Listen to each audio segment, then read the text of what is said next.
Let's check. Hello, everyone. Let's just see how it goes, and then we'll move forward.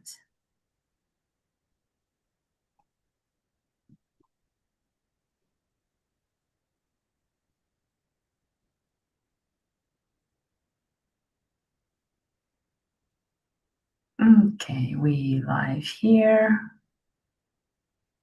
Let's just check. Yes, we live. Okay. So while we'll be busy with basic things and letting people in as soon as they join in us, I think we can start bit by bit, okay? Yeah. And then I will go through a bunch of house rules. So welcome everyone. Thanks for joining us today in this beautiful, or let's call it semi-beautiful August day. We have half of the day very heavy rain, half of the day sun, which is fantastic. And we have a very fascinating topic for you today. I would say probably overly fascinating. And we have a wonderful speaker. So those who join us the first time, we are PyLadies Amsterdam. We are a local chapter of the global PyLadies community. And every month we run workshops for you. You can find us giving different presentations, workshops, and of course, come across us on different events.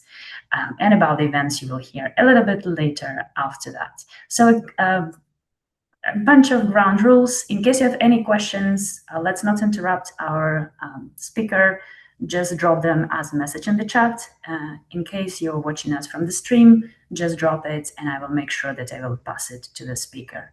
So I would say without further ado, let's give the floor to Tuana. Hello, yes, thank you for having me. Should I already start sharing my screen maybe? Yes, that's a very good idea. All right, let's share my screen. And hopefully you should be seeing the slide deck now. Yes, we see that. Perfect. Well, thank you very much for having me. I'm Tuana and I work at PyLabs and I lead the developer relations function. And for transparency, I started at PyLabs a couple of months ago, and PyLadies Amsterdam is actually my first proper full workshop that I'm giving. And my aim here is to really give an introduction into what tabular foundation models are, and hopefully I can deliver how it's kind of different to other foundation models you may have heard of. And also then I've prepared a somewhat simple workshop that we can all walk through together. So by the end of it, number one, I'd love to answer any question I can. If not, I will definitely find the right people to answer them for you about tabular foundation models and PryLabs. But also, if you have any feedback on the workshop itself, if you think that there are easier ways to explain certain topics or not, please do let me know because, like I said, this is literally the first time I am giving a full-blown workshop at PryLabs. So with that, shall I dive in? Let's dive into tabular foundation models. All right, so we live in a world right now that includes a lot of foundation models that have transformed a lot of modalities. We have foundation models for text, we have foundation models for images, and what we're trying to do at PryLabs is really provide a foundation model that fills in the gap for a model that can serve tabular, or if you like to call it, structured data. And the reason we use tabular data is actually very straightforward. I think this is super easy to understand. But tables and structured data have a lot of information, which are features of specific individuals, specific rows, specific anything, points in time, really. And there are many scenarios where we might want to predict what a certain feature might end up being. So think of a situation where you might have a bunch of tables with information about your customers. For example, the last time you had calls, how long those calls took, whether they were positive or negative, etc. And let's say you want to predict how likely a customer is to churn, given all the information you know about them, how likely it is that they continue with you, and so on. So this is more of a classical machine learning problem, if you look at it that way. It's all about prediction and classification, etc. And tabular foundation models are really aimed at bridging the gap where we can use a single model to make these types of predictions. Now, that being said, tabular models have existed, but let's talk about the problems that they tend to have and how we're trying to solve them. And a lot of it stems from technology that is relatively new, so we can actually now solve these things. But a lot of tables contain sort of free text and content, concepts that aren't necessarily easily translatable to analytics. A lot of missing values, and like the list can go on and on. We tend to show this slide to depict the problems you might have with structured data not necessarily being the easiest to create machine learning tasks over. So Prior Labs, what we did, and I'm going to give you a bit of a timeline as to how this whole thing happened. But TabPFN, and I'm going to tell you what PFN stands for. It stands for Prior Fitted Network. It is a transformer-based model, so I don't know how many of you feel free to like react with an emoji or something for me to see. But that give me an indication as to how many of you are already familiar with the transformer architecture. So this is what large language models are based off of as well. It's a very sort of commonly widely used architecture that a lot of models are based off of, basically. So Prior Labs, my company, has built a model called TabPFN, basically tabular prior fitted network. And the way it's kind of different to other tabular models that have already been out there is that the architecture is a transformer-based architecture. And what it does is in-context learning. And it's been pre-trained on hundreds of millions of synthetic data that Prior Labs has created, which results in a world where we go from what you see here on the left.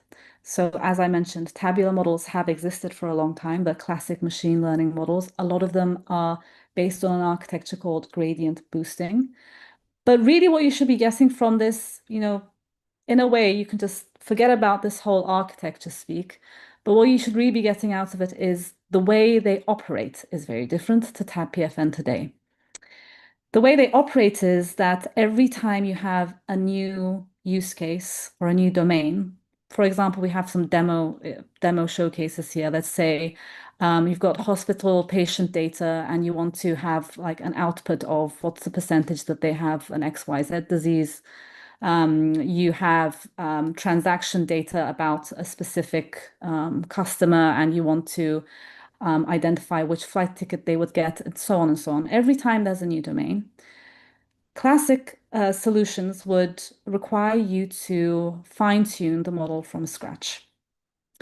Now, TabPFN works in my brain, this is sort of an easier way for me to explain it to myself, is that we basically skip all of this and we can use a single model where every time we have a new domain, without having to fine-tune that model, we can ultimately provide the model with your, in quotes, training data, which is no longer really training data, as context to the model. And then the model can produce predictions based off of this in-context learning. And I think the reason why I asked whether any of you were familiar with large language models and transformer architecture really stems from this interaction being a bit more similar to how every time you probably interact with GPT, for example, you're sending a prompt. You're not actually fine-tuning the model, and the model is able to work off of the context in that prompt. So we're moving towards a world where with TabPFN, we're able to do pretty much the same thing, but this time for more classical ML tasks and for tabular data. And that brings me to how we even got here, and then we're going to dive into the workshop. But July 2023 is when we released, well, I wasn't there, but when the team released TabPFN v1 initially. But Prior Labs was founded a few months after that in December 2024. Then we released TabPFN v2 January last year, which was also published in Nature. I can send over the links after the workshop as well. It's a really interesting read. And then slowly we started to release newer and newer models. So November last year, we had TabPFN 2.5.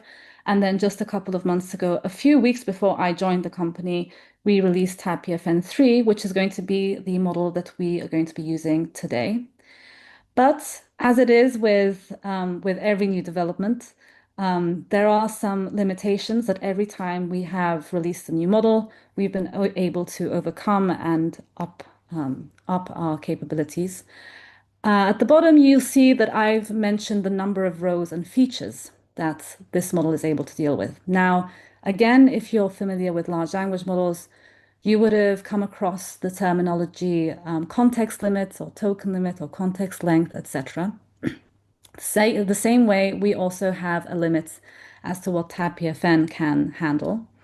And it started with 1,000 rows. So with TabPFN v1, TabPFN was able to handle a context limit of basically 1,000 rows and only numeric features. Then it was up to 10K rows, then 50K rows, and then actually now we are able to handle 1,000,000 rows, which is pretty good. So at this point, we're really able to solve a lot of the business use cases out there. And you can see that in a lot of the benchmarks out there as well. I don't think I'm going to spend too much time on this. But we're already seeing TabPFN used in a lot of use cases out there. A lot of sort of medical science use cases, a lot of market forecasting. And in the workshop, we're actually going to start by looking at a very simple data set that is open to use, and it is also a medical data set. So with that, I'm hoping everyone has access to the repository and the workshop. And I will drop it in the chat message as well, just to make sure that people can easily access it. Okay, just give me 1 second, please. Yeah, let me know. In the meantime, I'll drink some water.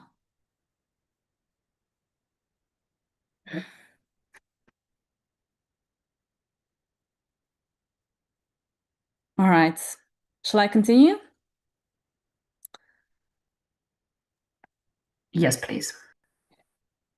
Okay, so what we're going to aim to do today is we're probably not going to cover everything here. I have put a lot of content in because my idea is that we can cover as much as we can. I can also answer questions as we're going, but then you'll have something to continue your work with. So the second, I think we lost Tuana.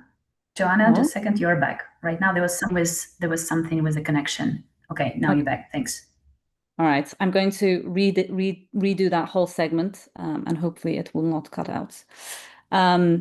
So I was saying that in this workshop, I have added a lot of content, and I don't think the aim is that we go through all of them. There is a lot. So we're going to start with the simplest thing we can do with TabPFN. But the idea is that you also have more to do if you want to continue exploring TabPFN or tabular foundation models in general after the workshop. And we can take it slow, and I'm happy to answer questions as we go along as well. But the idea is that we start with a very simple classification task. Then we're going to do a regression task, and I'll explain what that is. Then we can talk about the whole topic of interpretability. There is a lot to learn when it comes to interpretability. So I haven't added a lot of code for you to fill in, but we can really talk about what we're seeing on the screen together. All right, I'm going to just quickly open the chat just in case. Yes, okay, good. It wasn't anything about you hearing me. Okay, so for setup, I think I'm going to wait for a bit of, I'm going to give everyone 5 minutes to decide what kind of setup you want to go with, because let me clear this cell, because I have 2 options for you. Number 1, you can use TabPFN locally, in which case you just have to agree to a license, and I think I would actually recommend this, you can use TabPFN via the client. So you'll be making API calls to PryLabs, to TabPFN every time. So I actually suggest going with the client installation. But if you do go with the local installation, I will tell you what to do in the following lines of code if you do decide to do that. But assuming you're going with the clients, the first thing that we definitely need to do is sign up. You will then be greeted with, let's quickly show you here, this screen. You have to then go and create an API key. You do have to also go and accept the TabPFN-3 license. So I think definitely accepted mine. Let's go this. But maybe it's because I work at PryLabs that this is not the case.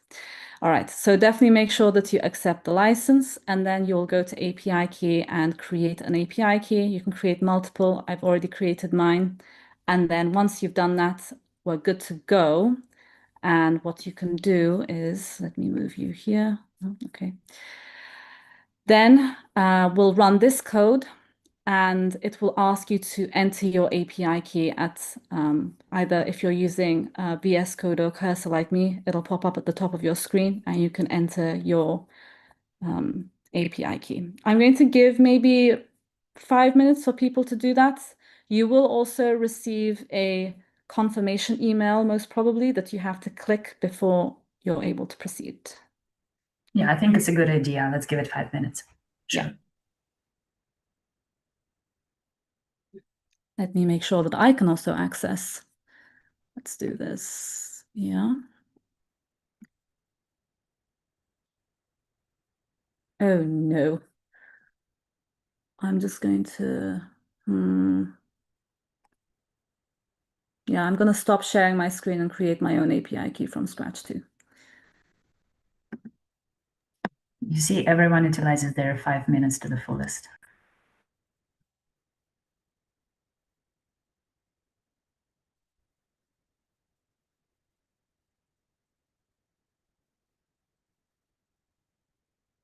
Okay, I'm actually done myself now.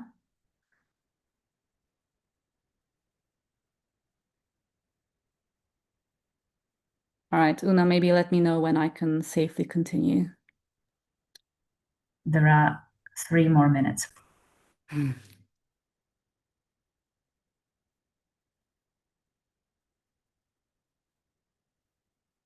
But also for the participants, if you've done, just send us a thumbs up so we know that you finished and we can continue.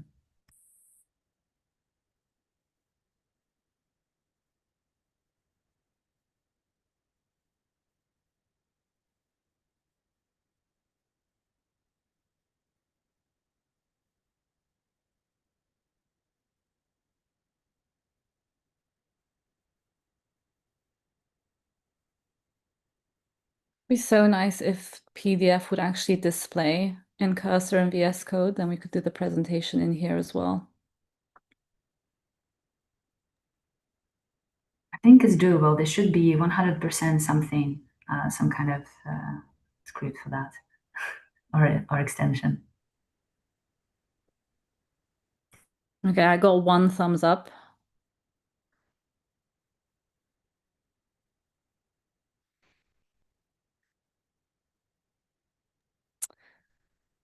I can already actually give very simple instructions about what to do next because Claire, I think I saw you give a thumbs up. You can definitely continue.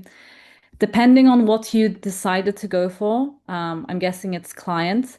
The next code block we're running is just all of the imports. There's nothing really special going on here. But if you went with client, you just have to make sure that this is the line that you're using. If you went with the local, you just have to comment this one out and comment this one back in. So that's the only thing you have to do. And then just run this and we get the imports over with and we can continue.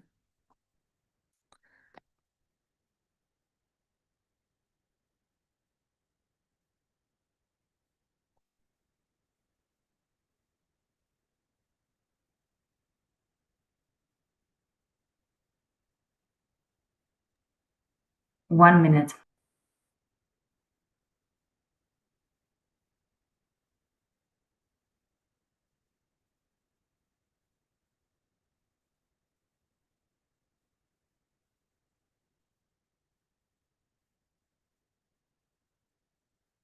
Okay, time is up.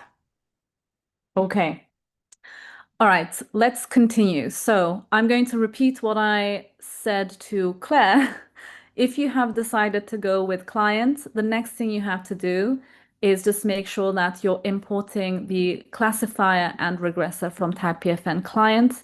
If you went with the local model, please comment that out and comment the same line in, but this time it's from local TabPFN. That's the only thing you have to make sure of.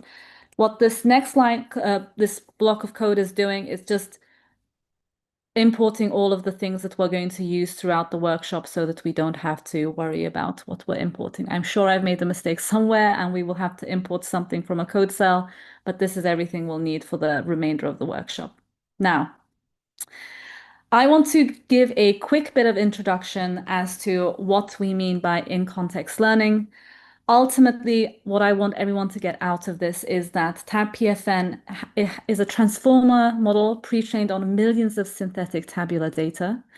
And instead of fine-tuning every time we want to make predictions on a new data set, we provide ultimately the data set in some way as context, and we do one forward pass and return calibrated probability distributions and predictions.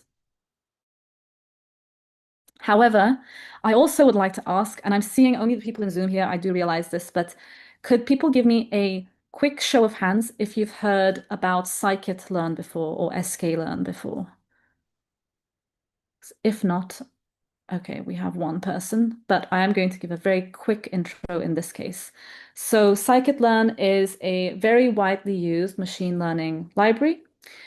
And when it comes to tabular models, there is a very widely adopted, how do I put this? I guess, syntax when it comes to how we interact with tabular models.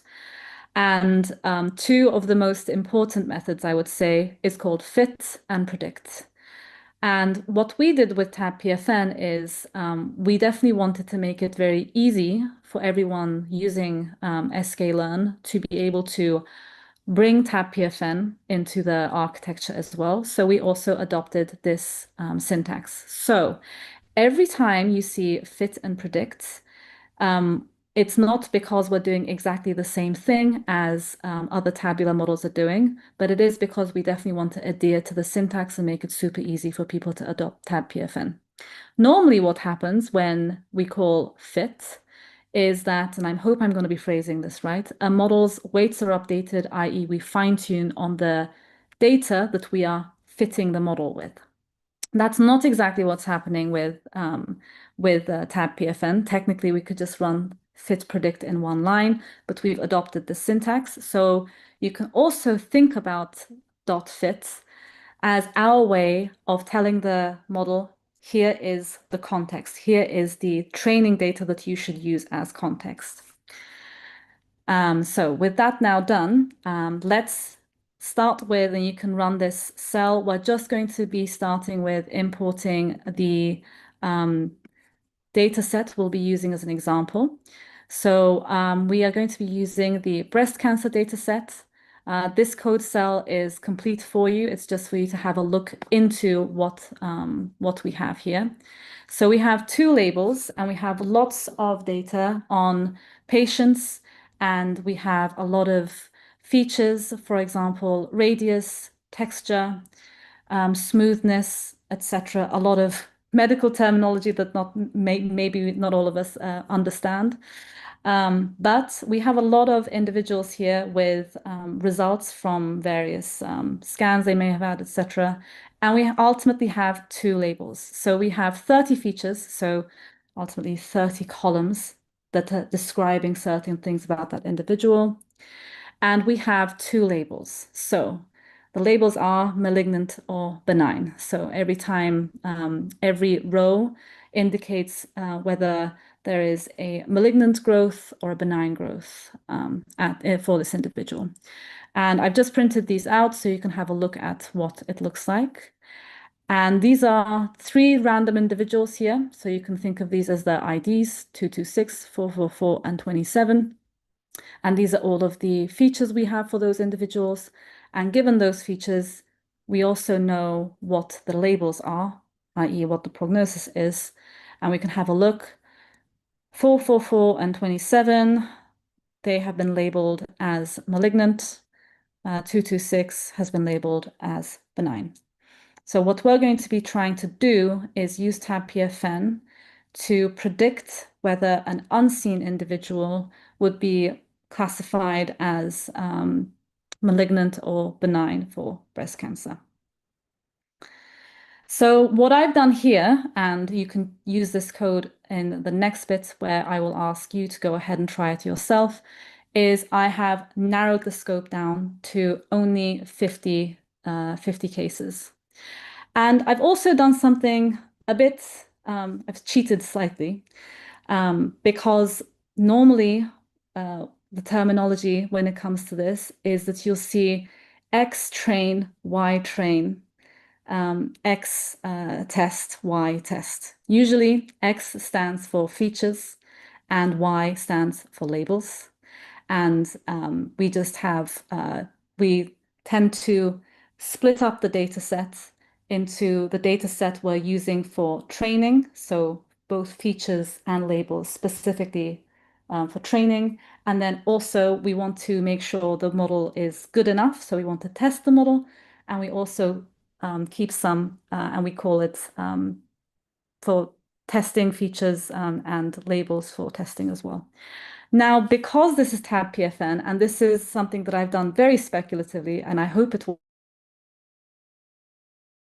out, and I hope it allows you to understand TabPFN a bit more, I've decided to rename these, and I've called them context features. So these are features that we're going to be providing as context to the model, and context labels. Tiny, because I've only decided to use 50 of them. So we're going to be using the first 50 just as an example of what TabPFN is doing.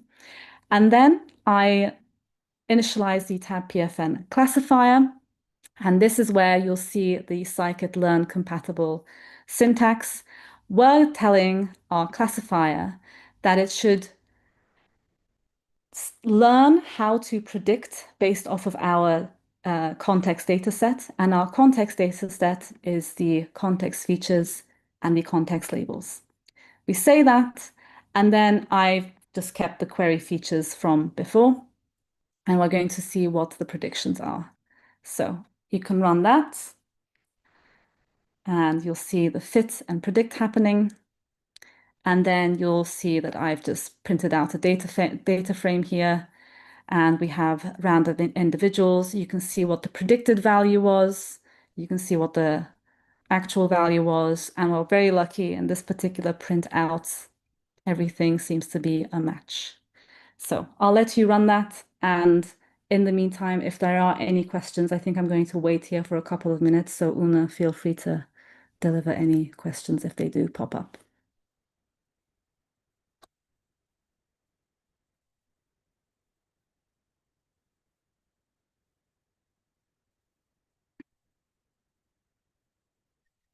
As you do run this, and if it works all fine for you, and hopefully you're not getting any errors from logins or API keys, again, feel free to just give me a thumbs up and we can continue.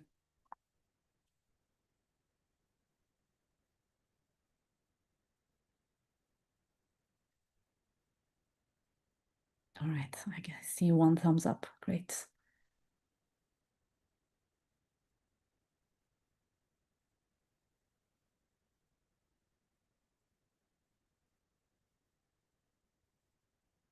Cool.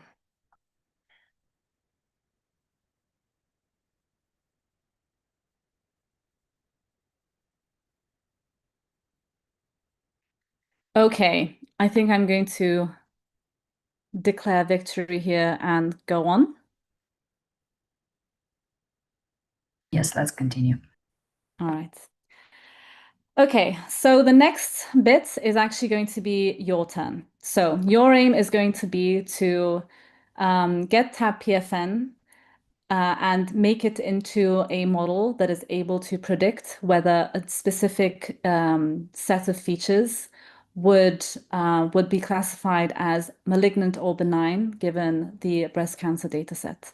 But this time I want you to do it with the entire data set. And then we're going to start scoring the results. And the way we're going to do this, we're going to look at a few different metrics. We're going to look at accuracy, which is, I think, the most straightforward. What share did we get right? We're going to look at log loss, which I think is probably the most difficult to wrap your head around what it means. But it basically punishes confident I gave an example here. A model that says 99% benign about a malignant tumor is penalized far more than the one that said 60% lower. So lower is better. And then we're also going to look at ROC, AUC. How well did I rank, basically? The chance the model gives a random benign case a higher benign probability than a random malignant one. So whether it's basically doing a 50-50, just deciding to give the same answer each time, which is basically a coin flip. So it ignores where you put the decision threshold, which makes it, yeah, the fairest in this case. I think that's also a bit difficult to wrap your head around. But basically, we want to be hitting 1.0 with ROC, and 0.5 is kind of like a coin flip. So your task now is to do the same thing that we did with the 50 examples and try to predict whether the individual is benign or malignant. So I'm going to give maybe another 5 minutes. The one thing I am going to point out is that to be able to print out this confusion matrix, we want it to be assigned to something called pred. That's the only thing you should pay attention to. So I'm going to give you, yeah, maybe 5-6 minutes, and I will wait. Let's do 6. I'm watching the clock. Yeah. I'm going to stop sharing my screen so I copy my code over without showing it, and then I will be back.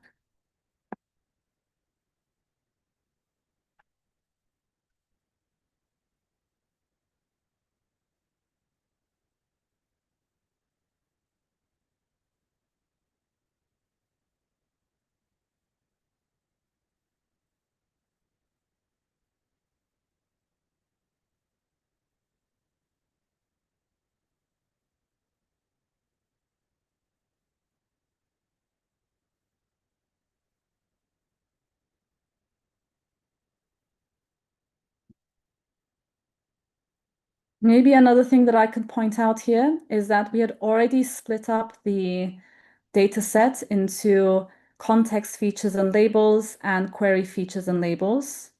So ultimately what I want you to do is predict the results for the query features. So if you're confused about which ones to use, then that is definitely the one that you should go for.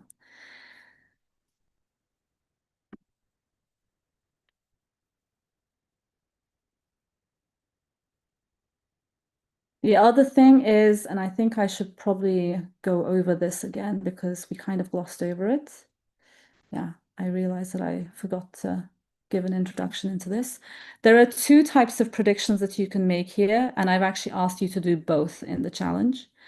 The first one is the one that we did as the introduction. That is the predict method. That is just going to be returning a label to you. The second one, which is also something that I'd like you to try out, is predict proba. This is basically predict probability. This will return 2 values to you. And for example, 0.97 in index 0 means that it's a 97% probability for the label to be 0, in which case I think this was 0 meant malignant, and then 3% for malignant. So try and do both.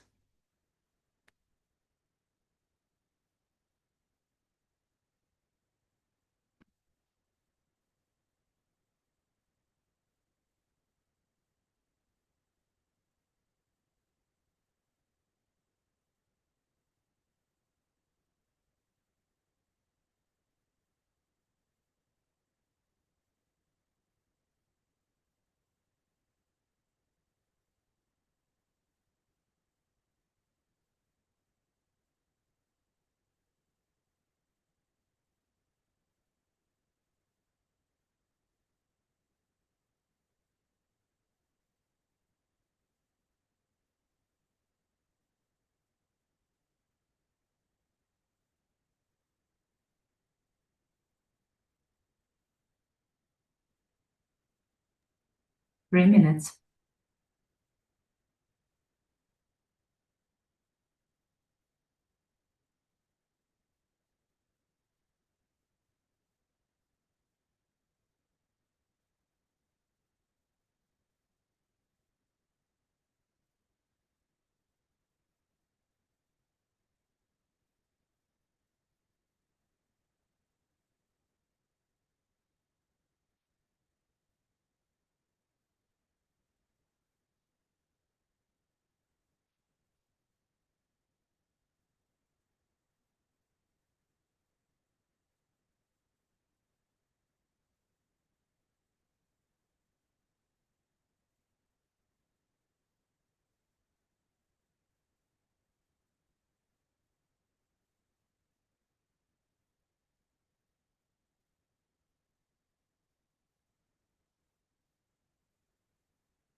One minute left.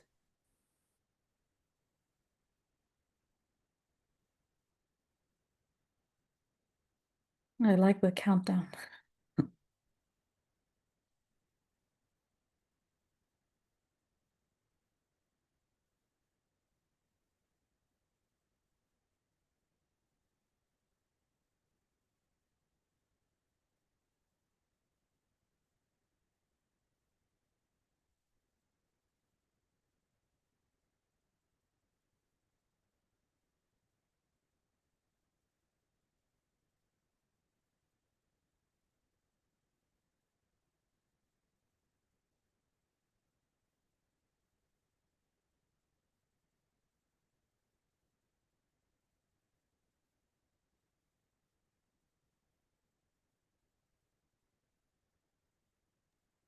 The time is up.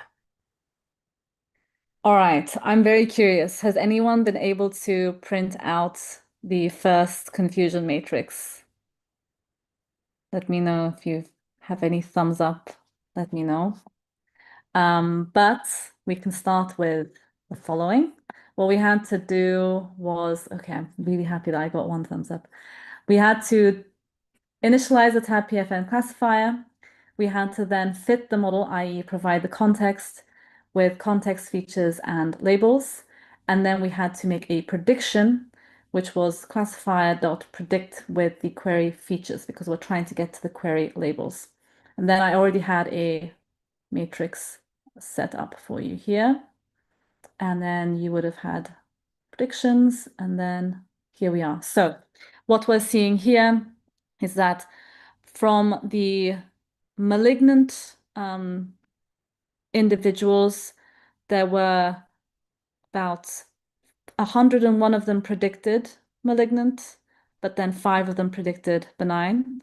And then similarly, from the actual benign, 176 of them predicted correctly, and then 3 of them were predicted wrong. But this is only for when we are predicting the actual label. The other thing you can do, and I'm going to do this, and then what I'm going to do is I'm going to actually, you know what, before that, yeah, well, I've already told you to do that, but we can do this. So instead of the prediction, we can try and get the probability, and then we do proba here. This predicts the probability. Again, you're getting 2 labels out of this, or like, let's say, 2 data points out of this, because we have 2 labels. So we're going to be predicting the probability for each of those. And what we want is, yeah, this. All right, so next you can, before I actually run this, I can wait because you can try and see if you can, I forgot to show you this, but that predict probability should be assigned to the proba field, and then we will also print out the log loss here. So maybe I'll give you another 3 minutes to make sure that it's assigned to proba. If it was up in this cell, don't try to rerun it, because then you'll also rerun predict. Just try to make sure that you're getting this line run somewhere, and then we can run this cell together and we'll get the next bit. So I'll give you, I think, 3 minutes for this since the first one was already done.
All right, shall I continue?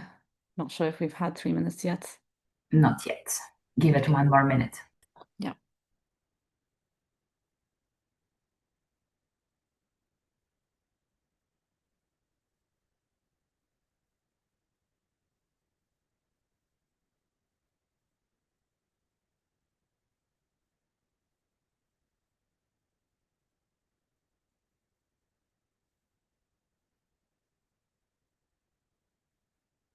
I realize I skipped one crucial bit of explanation because then we're going to have more about this, but I will do that in a moment. I didn't really talk about the train test split. I really forgot to mention this, but maybe I will talk about it in a second.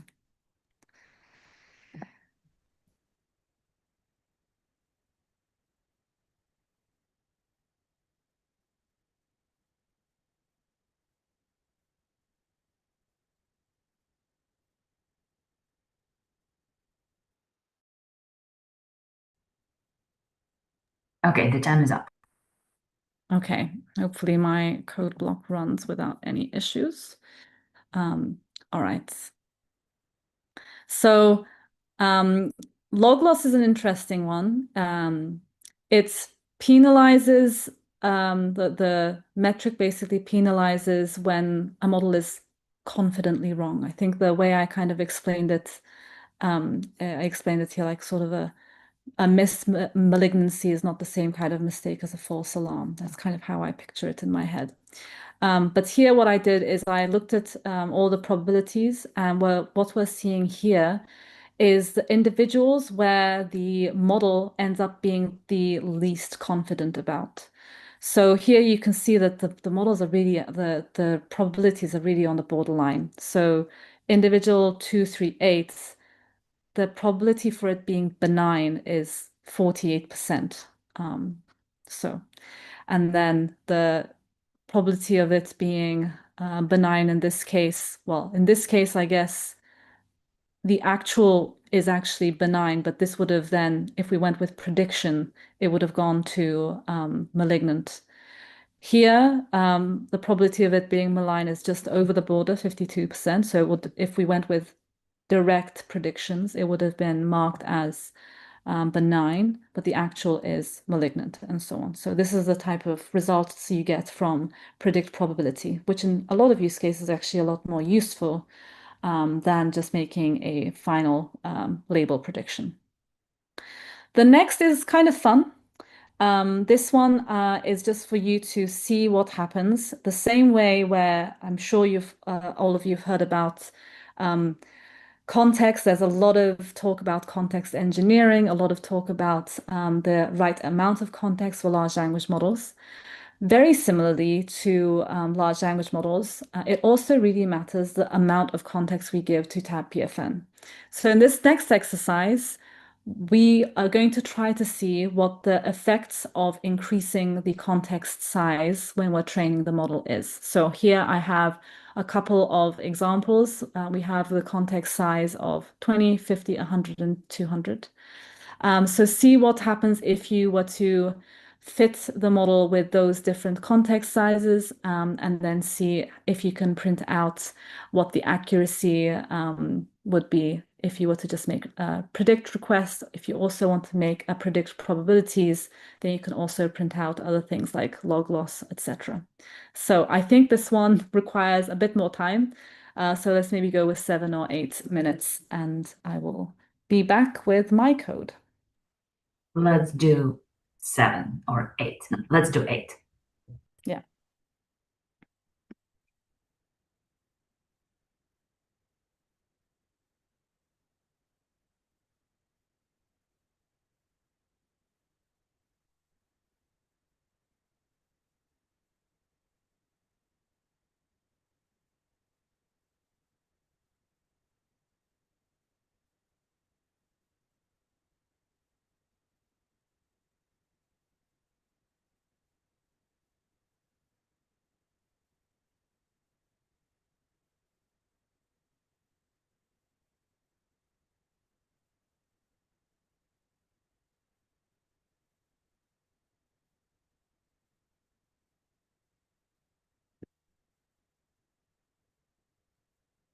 I also want to point out that this data frame records, you can really add anything you want in there. For my specific code block, but I think it's totally up to you which one you go for. I went with predicting probability. So in the records of for each context size, I've got the ROC AUC score and the log loss score, or you can go with just predict and just print out the accuracy. That's also fine. I would actually be interested to see what happens with accuracy in that case.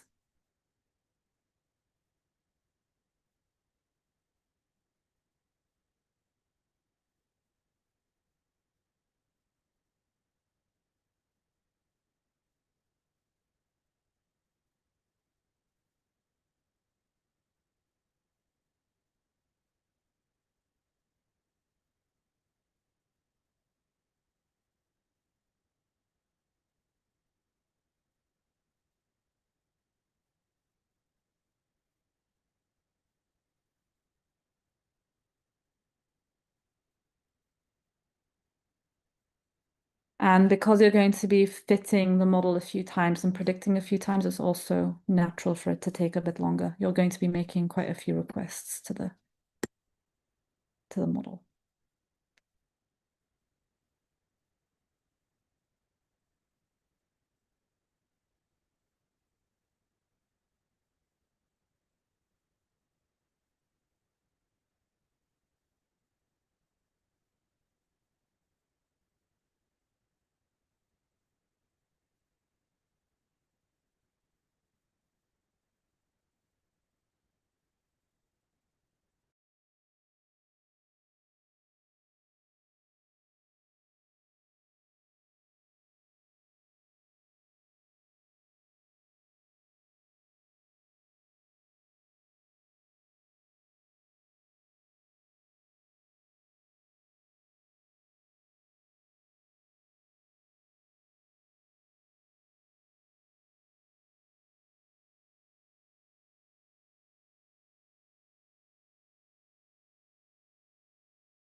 Una, I will go grab myself some more water in the meantime. I will be back.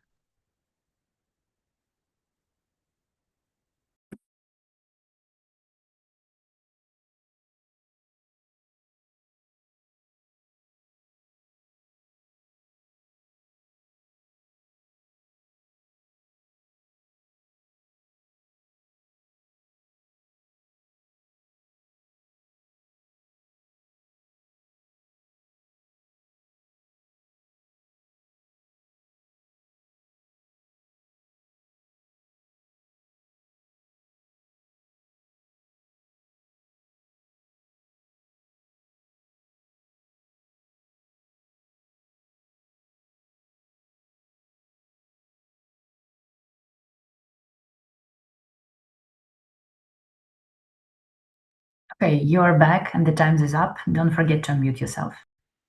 Yes, okay. So let me copy paste this over and we can talk about it. So what I did was I looped through the context sizes and then I basically called slice features and slice labels.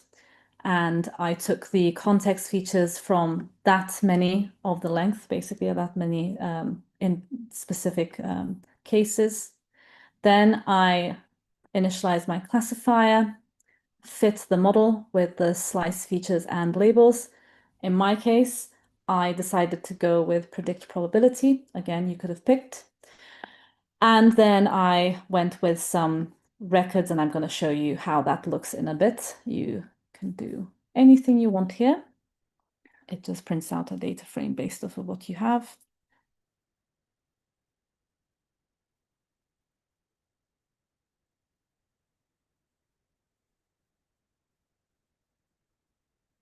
I should have ran this actually a moment ago because it's going to take a few iterations.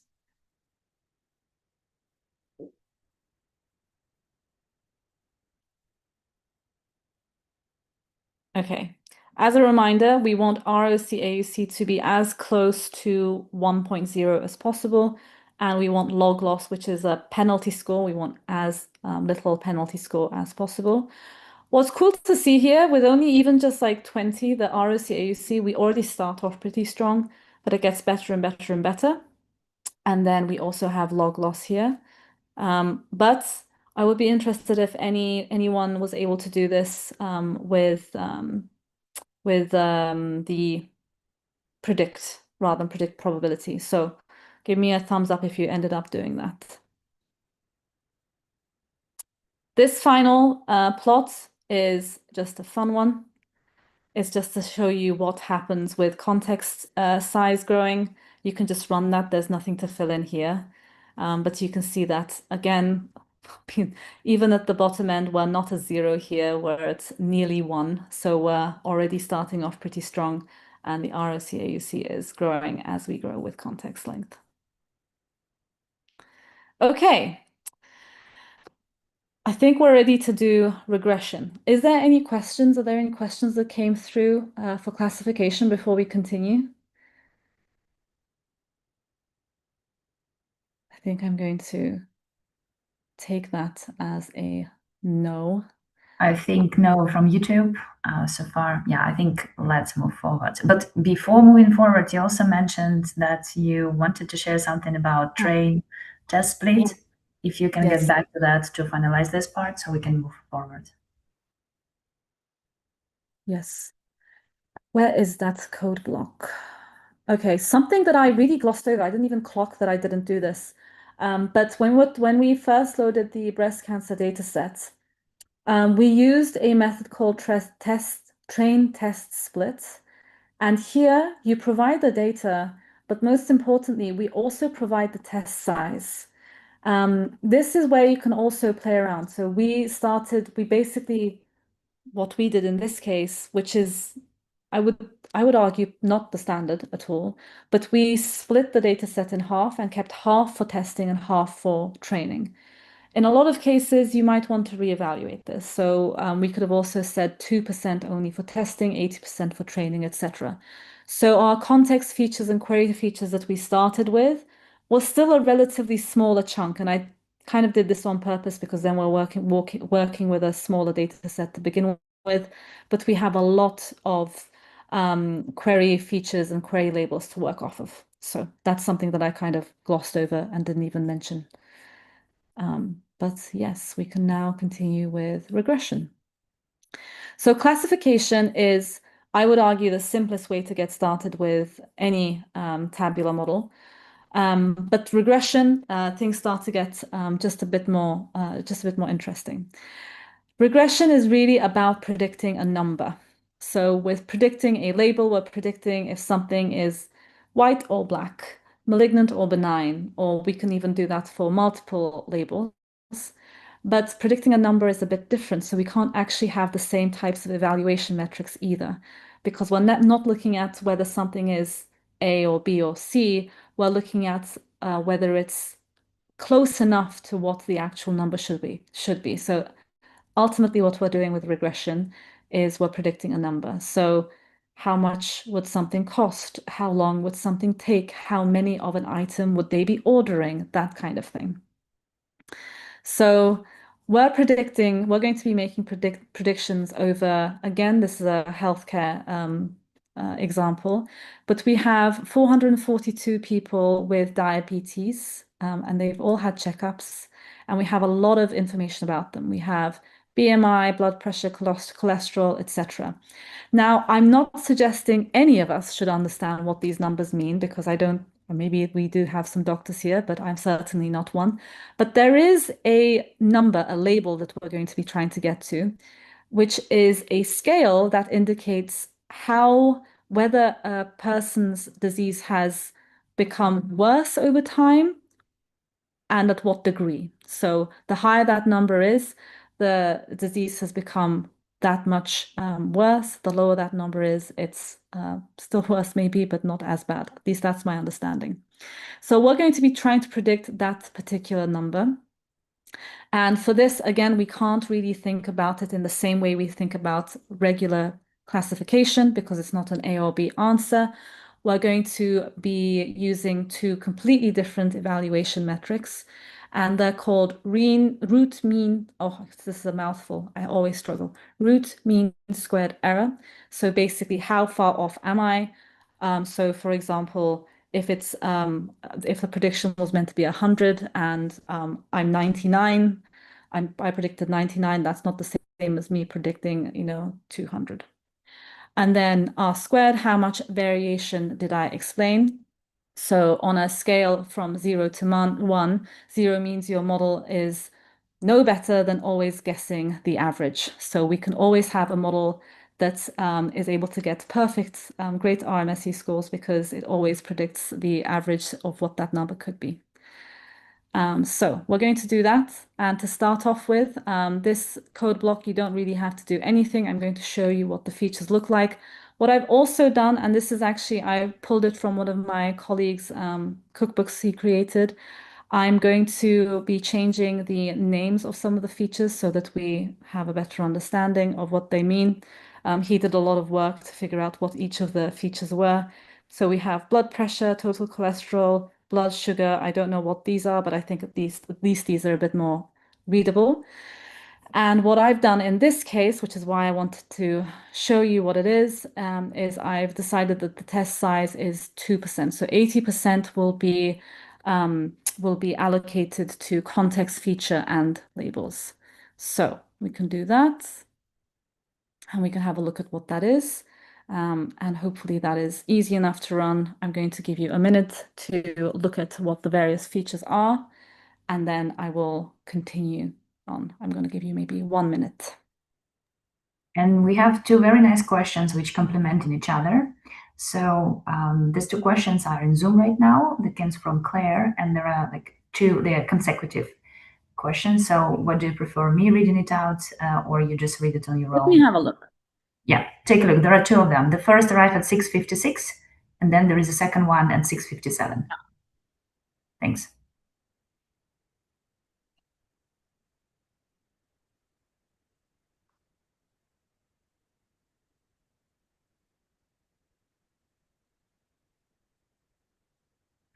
Actually, they are both, it's one question and just a continuation.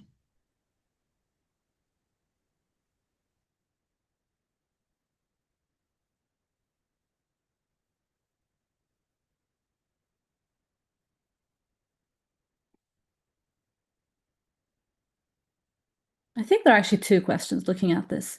Is there any tuning or any data processing that makes the model better at predicting, similar to prompt engineering for LLMs, feature scaling? And then the follow-up is, like, the model is trained on billions of data sets. Does it matter if instead of giving BMI or not for the diabetes data set, or if we give interaction terms between features? So I'm gonna say that there are actually two questions here if I've understood the second one correctly, which I'm not sure I have.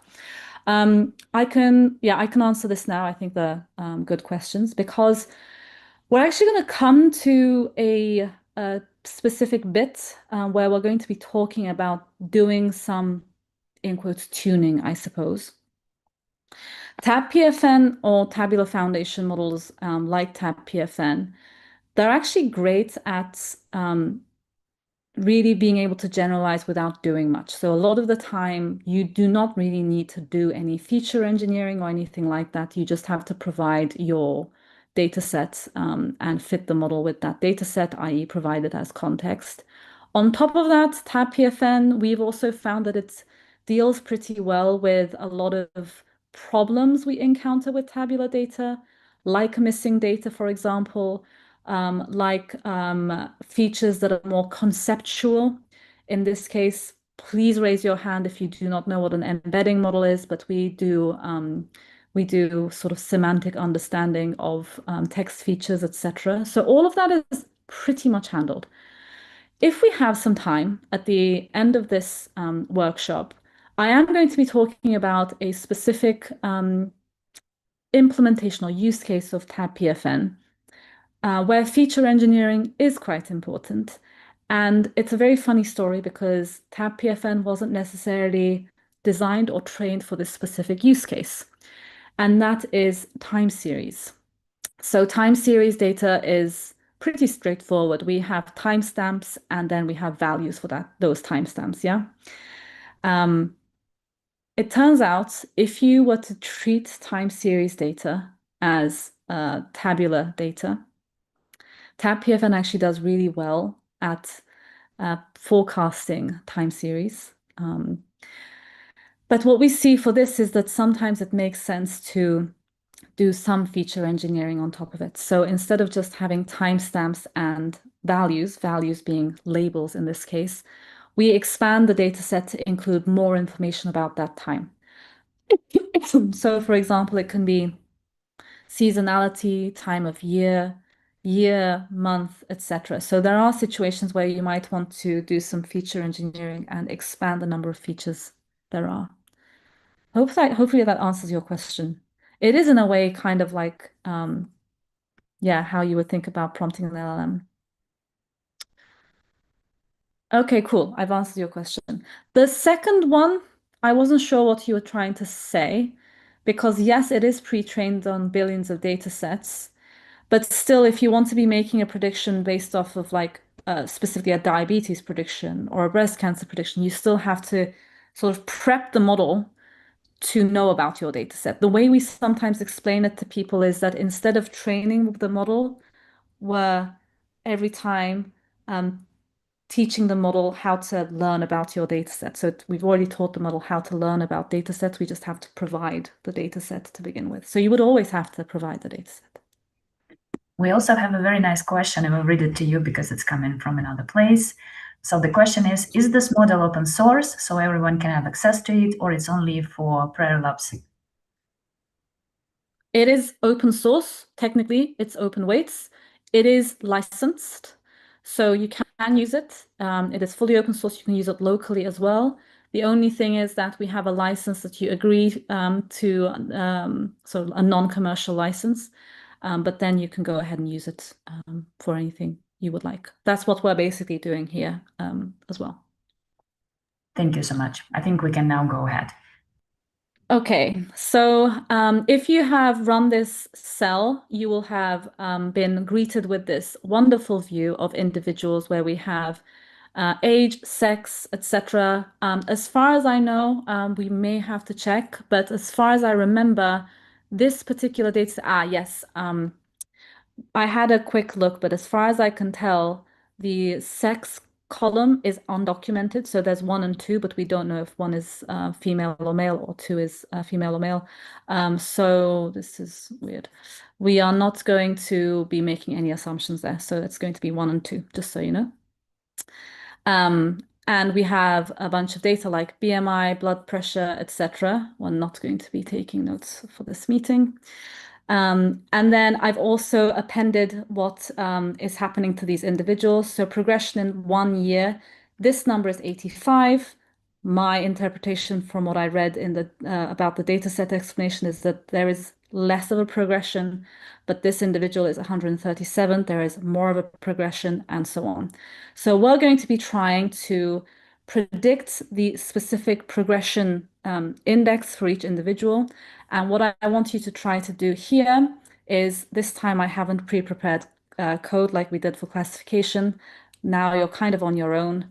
But what we're going to do is the dot fit is going to be very similar. Instead of using the TabPFN classifier, please use the TabPFN regressor, and then you can run the same old predict. And I think let's give you 4 minutes for this. I think there's not much to do here. Please try to assign the prediction to regression underscore pred. And I will get my own code. Stop my screen share.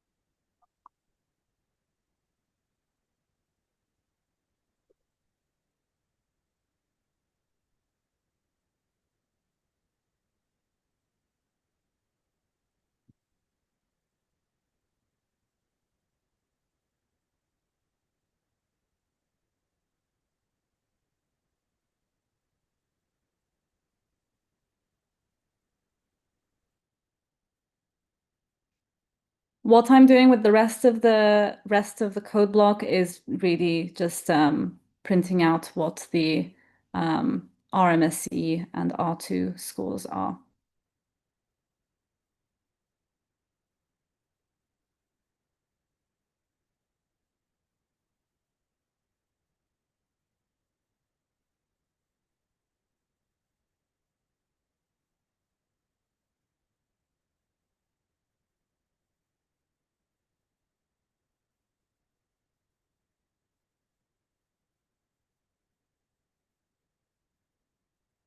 And hopefully, if you are also going to be not waiting and running the next code block, you'll see the difficulty in regression prediction. 1 minute left. I'm going to share my screen again because I already have my code.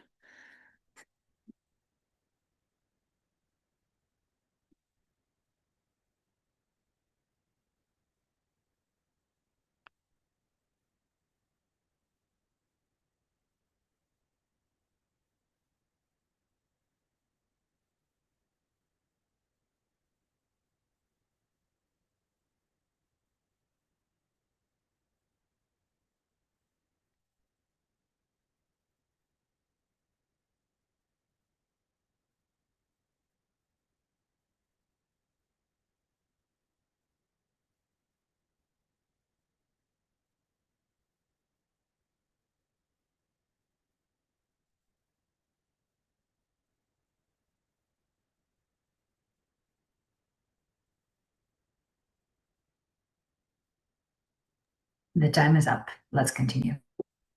All right, I'm going to paste the code in a moment, but I just want to re-remind ourselves of these because evaluation metrics can be very confusing. But RMSE is, the lower is better basically here. R2 is a 0 to 1 scale and higher is better. So 0 basically means your model is no better than always guessing the average. What I did here was compare, let's run it because it's going to take a while, I think. I compared the results of TabPFN-3 versus always sort of guessing the a random solution. So you can see here, the RMSE is a bit lower, not perfect. R2 is a bit higher, but not perfect at all. And this is, I think, where we can start talking about the difficulty of predicting regression. and we can maybe even plot out the next figure. So you can see here that there is a pattern, and we would probably get to way better results if we had more data here. But the sort of the gray dashed square here, so line here, is the correct predictions, a perfect prediction. This here is if we were to always guess the average, and the dots are our predictions. Now, this, I think, would be something that we could improve a lot more with two things.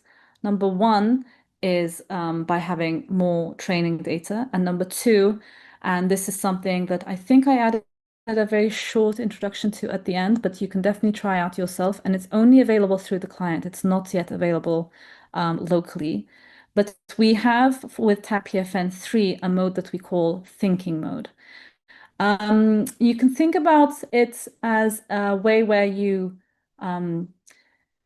spend more time at fit time, and you give the model more time to have a look at your context and learn your context, basically.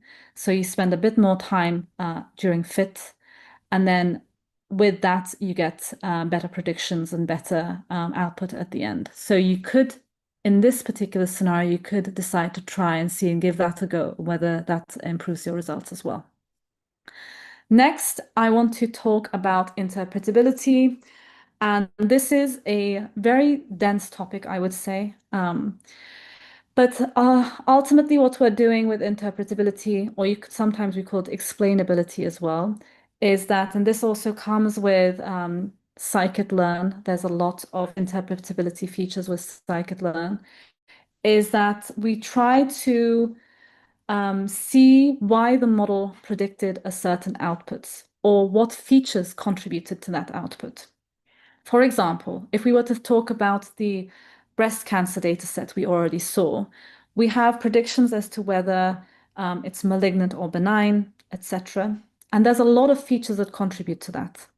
So interpretability is a very visual thing, if you ask me, which is why I don't think I added a lot of code blocks for you to fill in.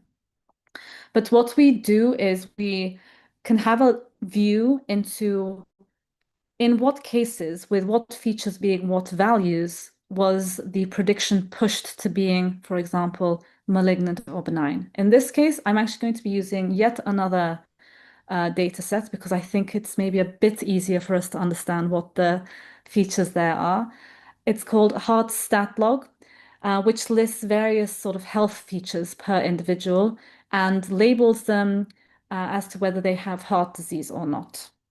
So what we're going to be doing here, again, I have this data set where I've renamed some of the features to make them a bit more readable.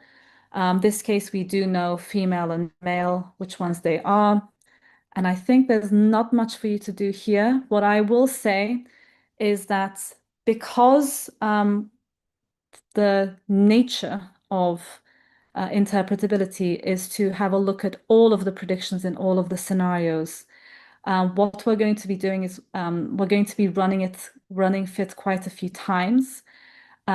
So instead of having to refit the model and repredict for different scenarios, we're going to be using fit mode, fit with cache. So the model gets cached with that state. And then we're going to, oh, I do have actually a segment for you. We're going to be declaring the TabPFN classifier with fit with cache, and then you already have the context and the labels. This time I've went with, the features and labels. This time I went back to the X and Y terminology. So go ahead and run that, and I think that might take a bit of time. And I think maybe we can give people 2 minutes to run that code block. And hold on, what did I do here? Oh yeah, sorry. I think I misremember. I will have you do your own interpretability. Here I've already decided what the train and test splits are. And here you can also have a look at what the features look like. I've just printed out what the features look like here. So we have chest pain type, we have sex, we have, yeah, a bunch of scan results. I actually don't remember what I was going to ask you to do here. Let's have a look. Okay, we are going to be running predict probability over the test train split I have above, and then we're going to get the SHAP values the same way we got SHAP values at the top, I believe. But I don't think I actually provided you any example here. So I'm going to give you maybe 2 minutes to try and do this yourself, but I realize I haven't given you any examples to start off with. So I'm going to stop sharing my screen. You can try and figure out how to get SHAP values. Maybe let's not give you too much time there because I don't think I gave you example code, but then I will be back with the actual solutions so we can have a look at what they look like. I don't think I should have done that, to be fair. Do we Yeah, need my intention two, wasn't 3 to minutes? actually have people, yeah, let's just do 2 minutes. My intention wasn't to have people do SHAP values themselves, to be fair.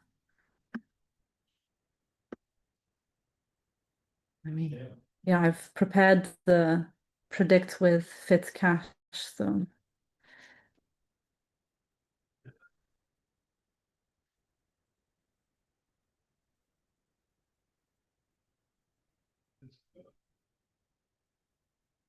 yeah, the main thing here is really not to figure out how to run this yourself. It's going to be how to how to read the results. So I'm actually going to already start running it because it takes quite a lot of time, and I'm going to show you how long it takes because we're doing it sort of over and over and over again. But if it takes too long, I already had it ran in the previous one, in the solution tab. Maybe it's going around the same time while we're waiting for people also to try it out. So let's see. Yeah, let's go over it because this will take some time if you are able to run it.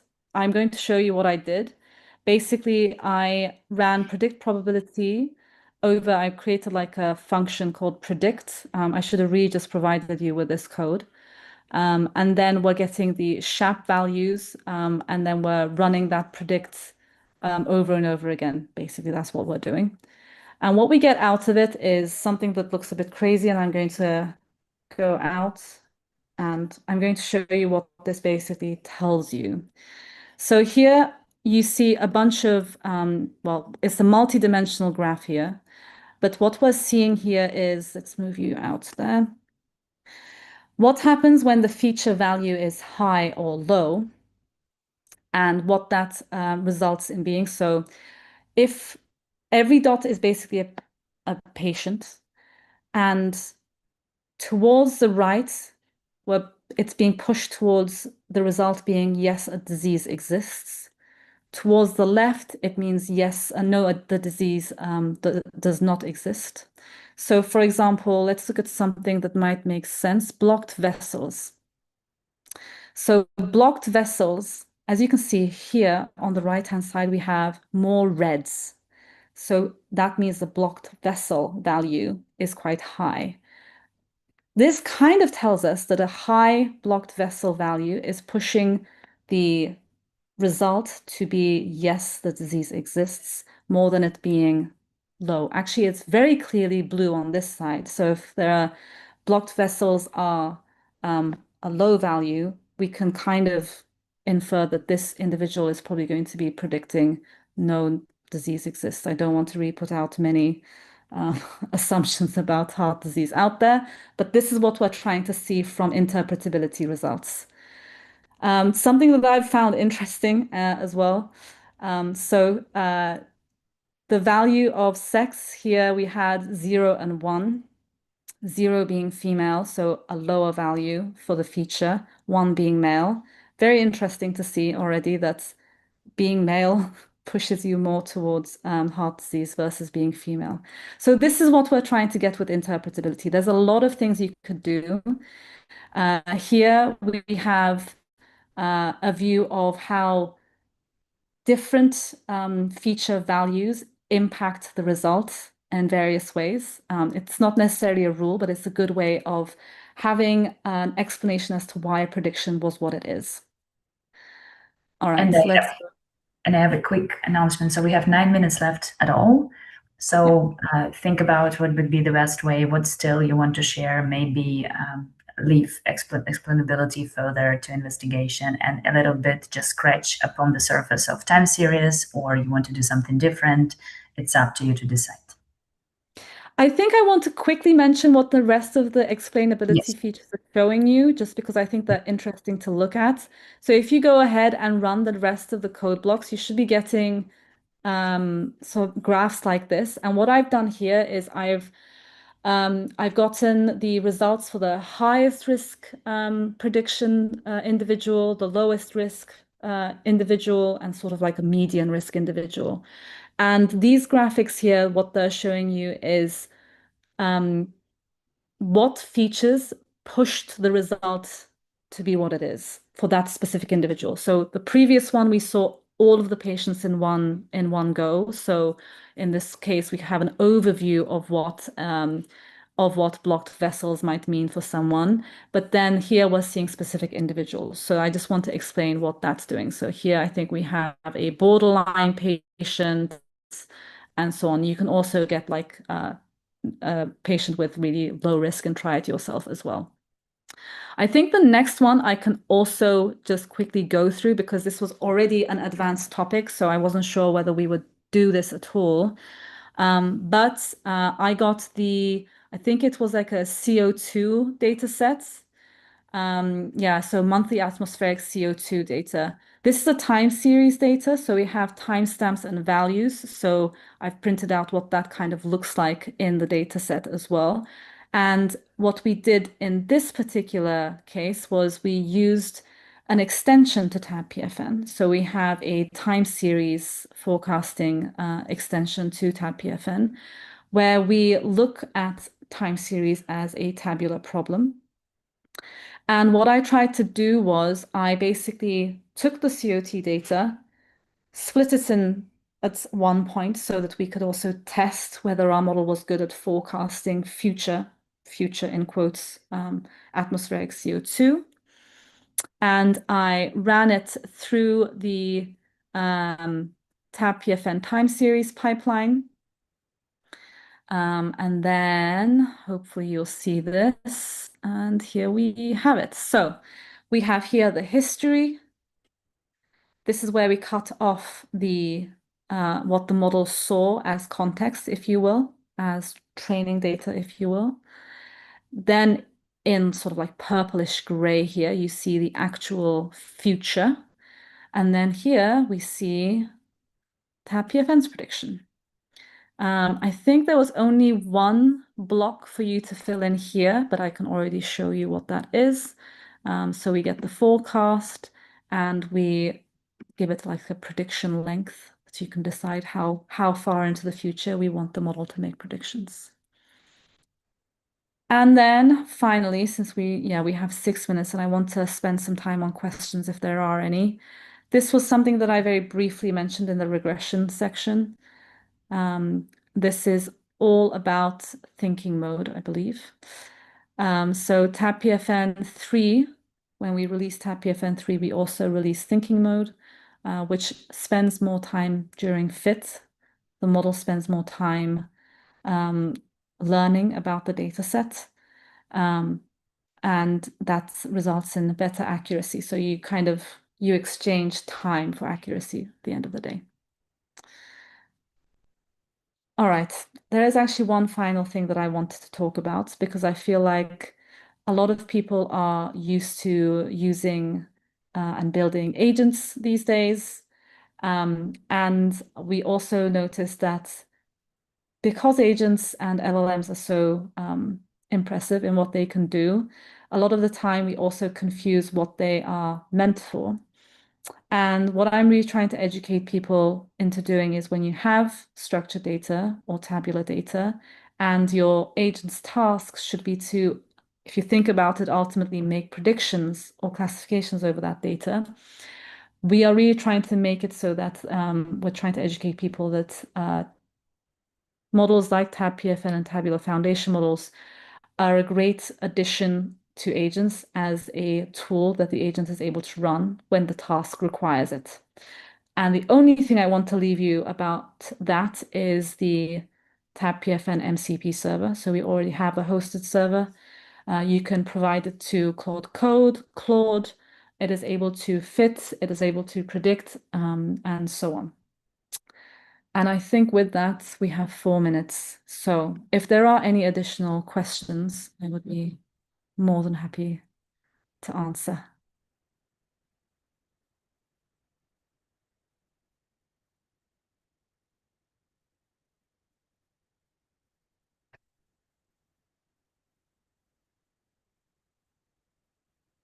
Can you hear me? I hope I did not cut out there.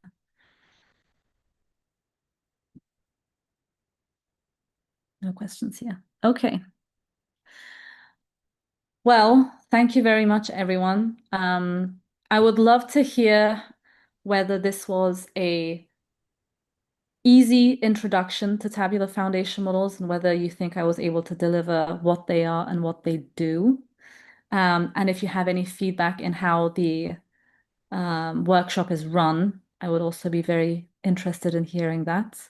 The interpretability was my mistake. I really shouldn't have asked for you to add code there. I think it's better to just look at the output of the code together.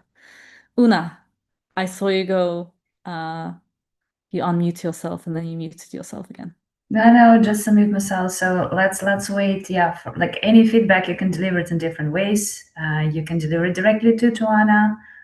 You can deliver it directly to us, and we're gonna gladly share it with Tuana, whatever you feel comfortable. I have also a bunch of very interesting announcements coming up, of course, as usually while closing the session. So the next month is very, very exciting because guess where you're going to see us again? You're going to see us again at PyLadies Amsterdam. So at PyLadies Amsterdam, which is going to take place 10, 11, and 12 of September, you're going to find us at the community booth, and we're going to run a meet and greet there. So keep an eye on that. Would love to chat with you. See you there. And of course, always engage in interesting discussions. Then in October, there is another very interesting event. I will say for now, it's a secret. We'll announce it later what it would be. And then November, December is already also sorted out. I think we were too busy to plan everything for you. So Tuana just shared her LinkedIn. So in case you want to contact her, here we go. Her LinkedIn.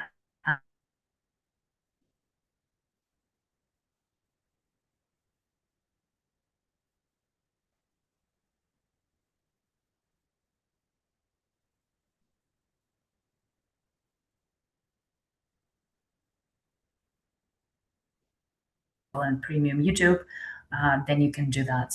So that's more or less the things. Thank you so much. For now, I'm gonna stop the stream. Wish everyone a very great evening and just keep Tuana busy for a couple more minutes with me. Let me just finish the stream now. Thank you.